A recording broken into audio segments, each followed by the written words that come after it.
अस्सलाम वालेकुम। Welcome to my channel voice over by Amna Shah. I hope कि आप खुश होंगे। कहानी शुरू करने से पहले आपसे रिक्वेस्ट है कि अगर आपको मेरा कंटेंट पसंद आता है तो प्लीज़ मेरे चैनल को सब्सक्राइब करें। आइए कहानी का आगाज़ करते हैं। और बड़े पाँव वाला दूसरा शख्स कौन है? मैंने उसकी बात मुकम्मल होने से पहले ही सवाल दाग दिया। इस बंदे का नाम अवैस है, कांस्टेबल ने जवाब में बताया।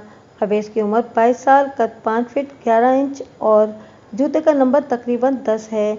अवैस का बाप अफजल गांव में किराने की एक दुकान चलाता है और इस काम में अवैस अपने बाप का हाथ बटाता है। अवैस की मां का नाम शहनाज है। इसकी एक छोटी बहन भी है जिसका नाम अनीसा और उम्र 10 साल है। ये तो हो गया एक काम का तफसीली जवाब, मैंने कांस्टेबल के चेहरे पर निगाह जमाते हुए कहा। और दूसरे काम का क्या हुआ? मैंने जो मालूमात हासिल की हैं इनकी रोशनी में सिर्फ एक ऐसा नाम सामने आया है जो गुमशुदा रुखसाना से मोहब्बत करता है, कांस्टेबल ने बताया। मगर उसकी ये मोहब्बत वन वे ट्रैफिक है। ऐसा कुछ सुनने और देखने में नहीं आया कि रुखसाना भी इस बंदे में दिलचस्पी रखती हो। एक तरफा मोहब्बत में मुब्तला वो बंदा है कौन? मैंने सरसराती हुई आवाज़ में इस्तफसार किया। आपको ये जानकर हैरत होगी कि मज़कूरा शख्स का नाम है अवैस, वो इंकिशाफ अंगेज लहजे में बोला। अफजल किराना फरोश का अकलौता बेटा अवैस, जो इस वक्त बागपुरा में मौजूद नहीं। गांव में मौजूद नहीं? तो फिर वो कहाँ है? मैंने इज़्तिरारी लहजे में पूछा। मुझे पता चला है कि अवैस सोमवार की सुबह लाहौर गया है, कांस्टेबल ने जवाब दिया, और इसकी वापसी 1 हफ्ते के बाद होगी। सोमवार की सुबह यानी 17 मई के दिन? मैं चौंक उठा। रुखसाना भी तो 17 मई की सुबह ही से गायब है। जी मलिक साहब, ज़मीनी हक़ाइक़ तो यही बता रहे हैं, असद अली ने कहा, और हम इसे महज इत्तेफाक नहीं समझ सकते। तुम बिल्कुल ठीक कह रहे हो असद, मैंने तायीदी अंदाज में कहा। अवैस रुखसाना से मोहब्बत करता है। बज़ाहिर ये खुफिया और एक तरफा मोहब्बत है, लेकिन ऐन मुमकिन है कि सच्चाई इसके बरक्स हो। मेरा मतलब है कि हो सकता है रुखसाना भी अपने दिल में अवैस की चाहत रखती हो, लेकिन उसने अपने मामलात इश्क को गांव वालों की निगाह से यकसर छुपा कर रखा हुआ हो। ऐसा हो सकता है ना? बिल्कुल हो सकता है मलिक साहब, वो इस बात में गर्दन हिलाते हुए बोला। इश्क और मोहब्बत के मामलात के हवाले से हतमी तौर पर तो कुछ नहीं कहा जा सकता। किसी भी वक्त कुछ भी हो सकता है। अगर रुखसाना भी अवैस की मोहब्बत में मुब्तला है तो फिर इनके एक साथ कहीं चले जाने के बारे में सोचा ज़रूर जा सकता है, मैंने गंभीर अंदाज में कहा। वो टांगा जहाँ दरख्त के साथ बंधा मिला है वहाँ से सड़क सीधी लाहौर को जाती है, और तुम बता रहे हो कि अवैस लाहौर गया है। हमें फौरी तौर पर यह पता चलाना होगा कि अवैस लाहौर में किस जगह गया है। वो मैंने सब मालूम कर लिया है, असद अली ने सपाट आवाज़ में कहा। तो बताओ वो कहाँ गया है? मैंने तुरंत पूछा। अवैस के बाप अफजल से मेरी मुलाकात हुई है, कांस्टेबल ने कहा। उसने बताया कि इधर लाहौर के इलाके अछरा में अवैस की बड़ी खाला ताहिरा रहती है। अवैस अपनी इसी खाला के पास गया है। ताहिरा का घर अछरा में पाकिस्तान चौक के नज़दीक यूनानी दवाखाना के पहलू में है। ये दवाखाना इसके खालू समद अली का है। मैं समझता हूँ लाहौर में अवैस तक रसाई हासिल करने में हमें कोई दुश्वारी पेश नहीं आएगी। इसका खालू समद अली एक यूनानी तबीब है, पूरा अछरा इसे जानता होगा। तुम बिल्कुल मंतकी अंदाज में सोच रहे हो असद, मैंने पुरख्याल अंदाज में कहा। हम बआसानी अवैस को छाप सकते हैं, और अगर रुखसाना भी अवैस के साथ है तो हम उसे भी बाजियाब करा लेंगे, बशर्ते कि वो दोनों सीधे समद अली के घर ही गए हों। कहीं ना कहीं से तो शुरू करना ही होगा मलिक साहब, वो ठोस लहजे में बोला। हम हाथ पर हाथ रखे तो नहीं बैठ सकते ना।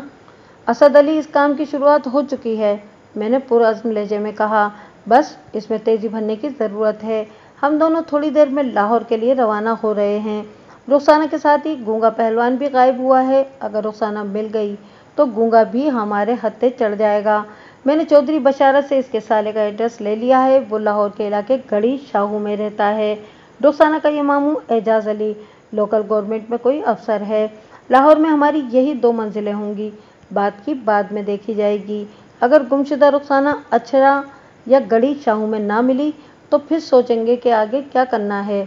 फिलहाल तुम एक काम करो। लम्हाती तवक्कुफ करके मैंने एक गहरी सांस खारिज की, फिर बात को मुकम्मल करते हुए कहा। तुम बस स्टैंड पर जाओ और पता करो कि कोई बस या वैगन लाहौर की तरफ कितने बजे जाएगी। हम दोनों इसी के ज़रिए लाहौर जाएंगे।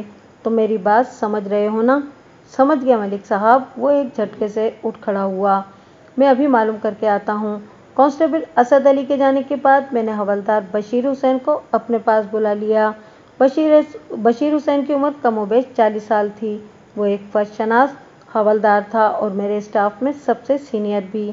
बशीर हुसैन मेरे कमरे में आया तो मैंने ठहरे हुए लहजे में कहा, बशीर हुसैन, चौधरी बशारत अली की बेटी रुखसाना और इनके मुलाजिम पहलवान गूंगा के बारे में मुझे कुछ अहम मालूमात हासिल हुई हैं।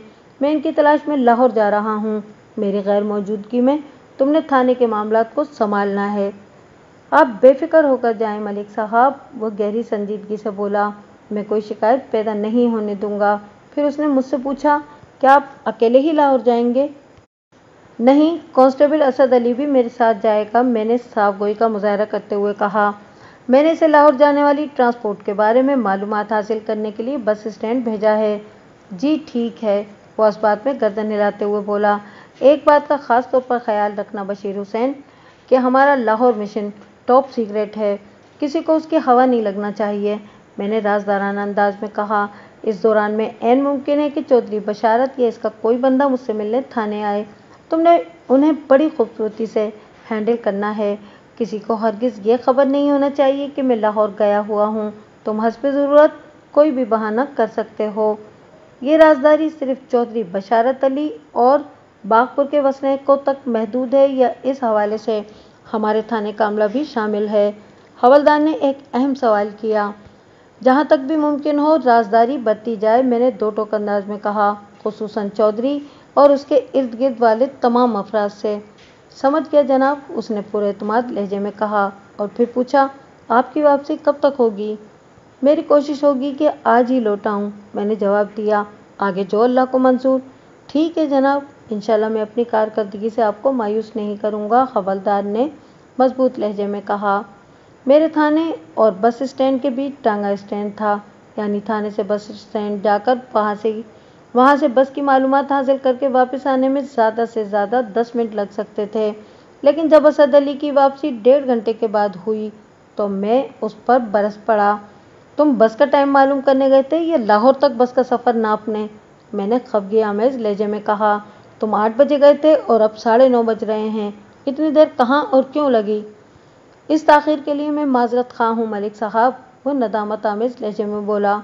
मैंने बस स्टैंड पर पहुँचते ही मालूम कर लिया था कि लाहौर जाने वाली बस ठीक 11 बजे स्टैंड से निकलेगी। जब तुम्हें इसकी रवानगी का वक्त मालूम हो गया था तो फिर तुम बस स्टैंड पर क्या करते फिर रहे थे? मैंने सवालिया नज़र से उसकी तरफ देखा। तुम्हें कुछ अंदाज़ा भी है कि मैं यहाँ कितना फ़िक्रमंद हो रहा था? मैं बेहद माजरत ख़्वाह हूँ मलिक साहब, लेकिन बस स्टैंड पर 2 ऐसे अफराद से मेरी मुलाकात हो गई कि मैं इनसे चंद बातें करने के लिए वहाँ रुक गया था। ऐसी कौन सी ख़ास बातें थीं? मैंने टटोलने वाले अंदाज में पूछा। इन बातों का ताल्लुक रुखसाना, गूंगा और इस टांगे से है जो थाने से 2 फरलांग जुनूब में एक दरख्त से बंधा हुआ मिला था। वो ठहरे हुए लहजे में बोला। आप सुनकर हैरत ज़दा रह जाएंगे। जल्दी बताओ मुझे, मैंने कांस्टेबल की आंखों में आंखें डालकर सनसनाते हुए लहजे में कहा। मैं काफ़ी दिनों से हैरान नहीं हुआ हूँ। तुमने इन 2 अफराद से ऐसी कौन सी खास बातें की हैं, और इससे भी पहले ये बताओ कि वो दोनों हैं कौन? इनमें से एक का नाम रफ़ीक है, कांस्टेबल ने मोतदिल अंदाज में कहा। रफ़ीक एक खेत मजदूर है जनाब। इसकी ज़बानी मुझे पता चला है कि उसने वक़ुआ के रोज़ सुबह 10 बजे वो टांगा दरख्त के साथ बंधा हुआ देखा था। इसका मतलब ये हुआ कि टांगे को वहाँ तक लाने वाले बड़े पाँव के मालिक शख्स ने सुबह 8 और 10 बजे के दरमियान टांगे को वहाँ पहुँचाया होगा। क्या रफ़ीक ने टांगा वहाँ पहुँचाने वाले बंदे को देखा भी था? मैंने सवाल किया, आते या जाते या लगाम दरख्त के साथ बांधते हुए। नहीं जनाब, कांस्टेबल ने नफ़ी में गर्दन हिलाई और बताया। रफ़ीक ने बस टांगे को इस दरख्त के साथ बंधा हुआ देखा था और इस पर अब इसे खासी हैरत भी हुई थी। वो चौधरी बशारत की हवेली से ताल्लुक़ रखने वाले इस टांगे को अच्छी तरह पहचानता है और ये भी जानता है कि रोज़ाना रुखसाना इसी टांगे पर स्कूल आती जाती है। बाद अज़ां जब उसे ये पता चला कि चौधरी साहब की बेटी और गूंगा पहलवान अचानक कहीं गायब हो गए हैं तो उसने चुप साध ली। उसे इस बात का डर था कि अगर उसने किसी को टांगे की वहाँ मौजूदगी के बारे में बताया तो पुलिस कहीं शक की बुनियाद पर उसे ही न धर ले। बस इसीलिए वो दुबका बैठा रहा। तो अब भी वो चुप ही बैठा रहता ना, मैंने बेजारी से कहा। ये बताकर उसने कौन सा तीर मार लिया है कि वकुआ के रोज 10 बजे वो टांगा सड़क के किनारे एक दरख्त से बंधा हुआ था। अगरचे रफीक की गवाही में कोई खास बात नहीं है, लेकिन मैं समझता हूँ कि इससे रुखसाना और गूंगा की गुमशुदगी के हवाले से हमें एक अहम इशारा मिलता है। कैसा इशारा असद अली? मैंने घूर कर उसे देखा। मैंने मालूम किया है कि इस बस स्टैंड से दिन में सिर्फ 2 बसें लाहौर की तरफ जाती हैं, वो वजाहत करते हुए बोला। एक सुबह 9 बजे और दूसरी दोपहर 11 बजे। तो साबित ये हुआ कि रुखसाना और गूंगा ने लाहौर जाने के लिए सुबह 9 बजे वाली बस पकड़ी होगी। बाद अज़ां किसी बड़े पाँव वाले शख्स ने इनका टांगा इस दरख्त से बांध दिया होगा। बड़े साइज के पाँव वाले से तो मैं बाद में निपटूंगा, मैंने सरसरी अंदाज में कहा और पूछा, लेकिन तुमने ये कैसे साबित कर लिया कि वकवा के रोज रुखसाना और गूंगा सुबह 9 बजे वाली बस में सवार होकर लाहौर गए हैं? ये मैंने नहीं, याकूब ने साबित किया है मलिक साहब, वो इंकिशाफ अंगेज लहजे में बोला। उसने अपनी आंखों से वकवा की सुबह 9 बजे गूंगा पहलवान को एक बुर्का पोश औरत के साथ लाहौर जाने वाली बस में सवार होते देखा था। याकूब लारी अड्डे पर फल फ्रूट बेचता है मलिक साहब, मैंने उसका तफसीली इंटरव्यू किया है। हम जान चुके हैं कि गूंगे का कोई करीबी अजीज इस दुनिया में मौजूद नहीं, लिहाजा अगलब इम्कान इसी बात का है कि इसके साथ वो बुर्का पोश औरत रुखसाना के सिवा और कोई नहीं हो सकती। असद अली की वजाहत सुनकर मैं गहरी सोच में डूब गया। इसकी बात में वजन था। गुज़िश्ता रोज़ की बारिश ने मुझे जो काम करने नहीं दिया था, वो असद ने बखैर खूबी अंजाम को पहुंचा दिया था।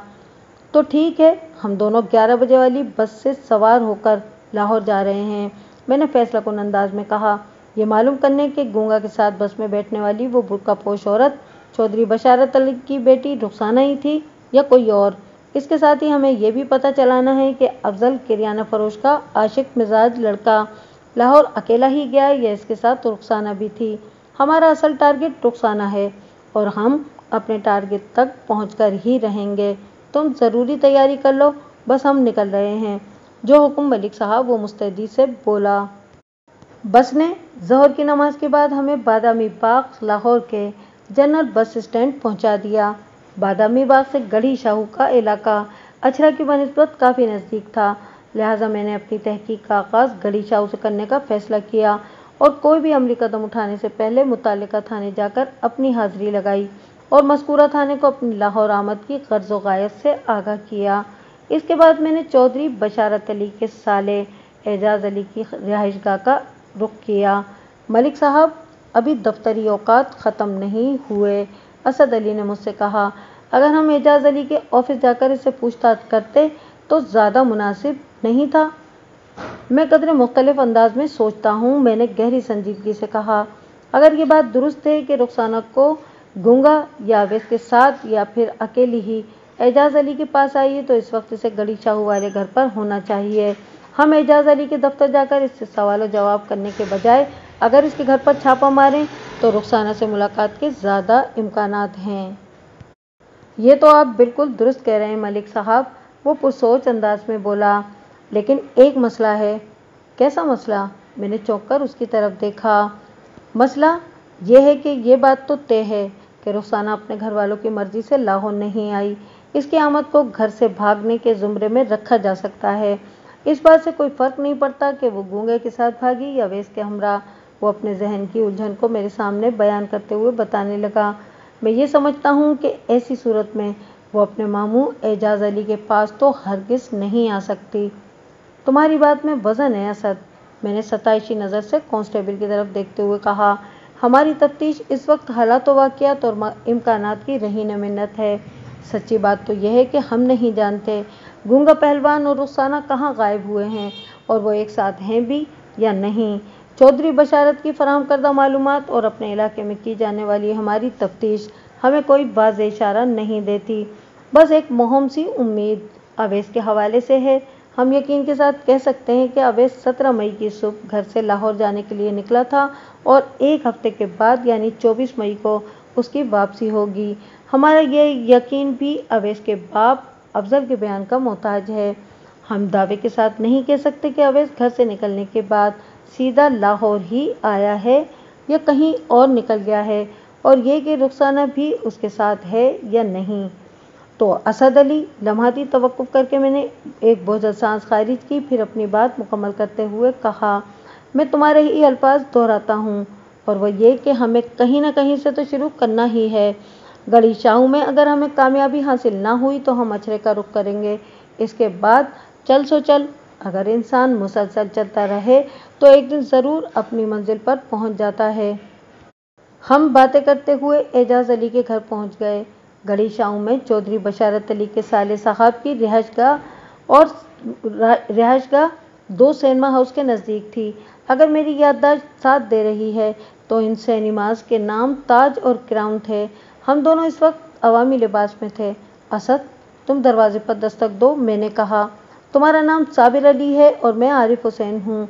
हम मौजा बागपुर से आए हैं और एक ज़रूरी काम के सिलसिले में एजाज अली से मिलने आए हैं। इतना काफ़ी है या काफ़ी है मलिक साहब? वो बड़े एतमाद से बोला और दरवाजे की जानिब बढ़ गया।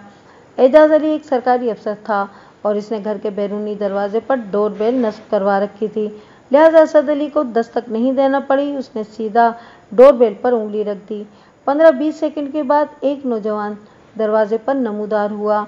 उसकी उम्र 20 के आसपास रही होगी। वो एक खूबरू, दराज कामत और सेहतमंद नौजवान था। उसने सवालिया नज़र से बारी बारी हम दोनों को देखा, फिर पूछा, जी आपको किससे मिलना है? एजाज अली से, असद ने जवाब दिया।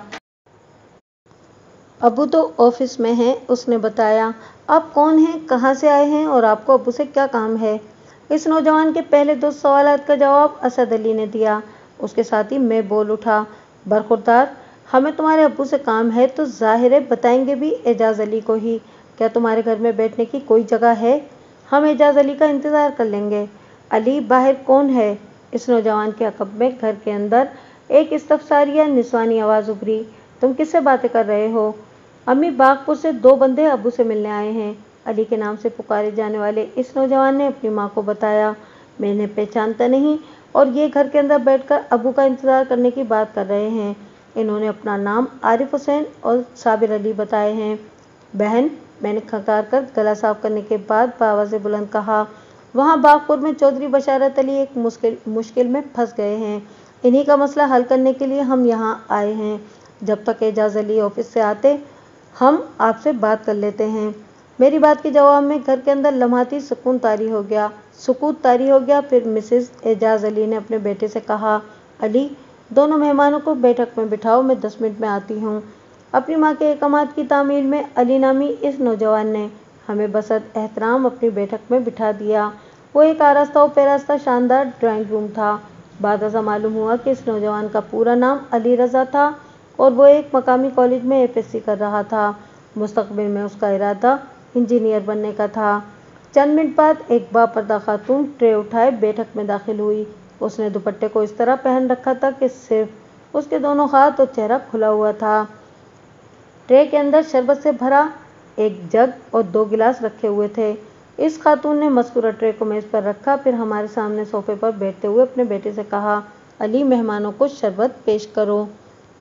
अली ने एक बार फिर अपनी माँ के हुक्म की तामील की और हमें बसद एहतराम शरबत के गिलास पेश किए। बशारत भाई किस मुश्किल में फंस गए हैं? मैंने मोर्चा संभाल लिया। इस दौरान में मैंने जहन बना लिया था कि एजाज अली की आमद से पहले मैंने किस तरह इसकी बीवी के साथ नफसियाती खेल खेलना है। लिहाजा मैंने नहायत ही ठहरे हुए लहजे में कहा, चौधरी साहब की परेशानी का ताल्लुक रुखसाना से है। अगर आप रुखसाना को यहाँ बुला लें तो ज़्यादा आसानी से बात हो पाएगी। बातचीत के दौरान में मैं मुसलसल मिसेस एजाज के चेहरे के तासुरात का जायज़ा भी ले रहा था। रुखसाना के जिक्र पर उसकी आंखों में एक अजीब सी बेचैनी पैदा हुई थी। वो मुझे उलझन का शिकार दिखाई दी। ताहम जल्दी उसने अपनी कैफियत पर काबू पा लिया और बेटे से कहा, अली, जाओ अंदर से रुखसाना को ले आओ। अली रज़ा अपनी माँ का हुक्म बजा लाने की गरज से बैठक से निकल गया तो मैंने मुतदिल अंदाज में कहा, आपको फिक्रमंद होने की ज़रूरत नहीं। रुखसाना जब यहाँ आएगी तो सारे मसले हल हो जाएंगे। मैं फिक्रमंद नहीं बल्कि उलझी हुई हूँ। वो टटोलने वाली नज़र से मुझे देखते हुए बोली, मेरी समझ में नहीं आ रहा कि बशारत भाई की किसी परेशानी से रुखसाना का क्या वास्ता हो सकता है। مسز اعجاز علی کی بات میں اتنی انرجی تھی کہ میرے دماغ کے کسی دور دراز حصے میں ایک سرخ بتی جلنے بجھنے میں مصروف ہو گئی، جس کا یہی مطلب تھا کہ کوئی گڑبڑ ہے۔ کیسی گڑبڑ؟ میں سرِ دست اسے سمجھنے سے قاصر تھا۔ اسی گفتگو کے دوران میں نے اپنی جیب سے چودھری بشارت کی فراہم کردہ رخسانہ کی ایک تصویر نکال لی تھی۔ ہر تعلق واسطہ روز روشن کی مانند عیاں ہو جائے گا، میں نے معنی خیز انداز میں کہا۔ ادھر میری بات مکمل ہوئی، ادھر علی رضا ایک 11-12 سالہ لڑکی کے ساتھ بیٹھک میں داخل ہوا۔ مسز اعجاز علی نے اس لڑکی کو اشارے سے بلا کر اپنے پہلو میں بٹھا لیا، پھر مجھ سے مخاطب ہوتے ہوئے بولی، عارف صاحب، رخسانہ آ گئی ہے، اب بتائیں معاملہ کیا ہے؟ میں نے بغور اس لڑکی کا جائزہ لیا، پھر اپنے ہاتھ میں پکڑی ہوئی تصویر پر نگاہ جما کر سرسراتی ہوئی آواز میں کہا، یہ وہ رخسانہ نہیں ہے جس کی تلاش میں باغپور ضلع جھنگ صدر سے چل کر یہاں آیا ہوں۔ تو پھر آپ کس رخسانہ کو ڈھونڈتے پھر رہے ہیں؟ اس نے اضطراری انداز میں استفسار کیا۔ میں نے چودھری بشارت علی کی لاپتہ بیٹی رخسانہ کی تصویر کو مسز اعجاز کے سامنے میز پر رکھتے ہوئے مخصوص لہجے میں کہا، اسے مذکورہ تصویر پر نگاہ پڑتے ہی وہ چونک اٹھی۔ بے ساختہ اس کے منہ سے نکلا، یہ تو بشارت بھائی کی بیٹی رخسانہ ہے۔ میں یہی سمجھی تھی کہ آپ ہماری بیٹی رخسانہ کا ذکر کر رہے ہیں۔ مجھے یہ سمجھنے میں کوئی دشواری محسوس نہیں ہوئی کہ اعجاز علی کی اس 11-12 سالہ بیٹی اور چودھری بشارت کی گمشدہ بیٹی کا نام ایک جیسا تھا۔ آخر معاملہ کیا ہے جناب؟ علی رضا نے مجھ سے پوچھا۔ آپ میری چھوٹی پھوپھی صفیہ کی بیٹی رخسانہ کے بارے میں یہ کس قسم کی پوچھ تاچھ کرتے پھر رہے ہیں؟ بشارت بھائی کی بیٹی رخسانہ خیریت سے تو ہے نا؟ علی رضا کی ماں نے تشویش بھرے لہجے میں استفسار کیا۔ قبل اس کے کہ میں ان ماں بیٹے کے سوالات کے جوابات دیتا، گھر کے اندر ڈور بیل بج اٹھی۔ مسز اعجاز نے بیٹے سے کہا، علی جا کر دیکھو، مجھے لگتا ہے کہ تمہارے ابو آ گئے ہیں۔ مسز اعجاز کو بالکل ٹھیک لگا تھا۔ چودھری بشارت علی کا بڑا سالہ اعجاز علی آفس سے واپس آ گیا تھا۔ گھر کے اندر دو اجنبی افراد کو دیکھ کر وہ چونکا تو ضرور، لیکن میں نے آئندہ چند منٹ میں اپنا اصلی تعارف کرانے کے بعد نہایت ہی مختصر مگر جامع الفاظ میں ان چاروں کو صورتحال سے آگاہ کر دیا۔ میری فراہم کردہ اس سنگین اور فکر انگیز اطلاع کے بعد ان کی کیا حالت ہوئی ہوگی، اس کا اندازہ آپ بخوبی لگا سکتے ہیں۔ میں نے مزید آدھے گھنٹے تک اعجاز علی اور اس کی بیوی یاسمین سے تنہائی میں بات چیت کی، جس سے میرے علم میں صرف اتنا اضافہ ہوا کہ وہ لوگ چودھری بشارت کی گمشدہ بیٹی رخسانہ سے بہت محبت کرتے تھے۔ رخسانہ کبھی اکیلی ان کے گھر نہیں آئی تھی۔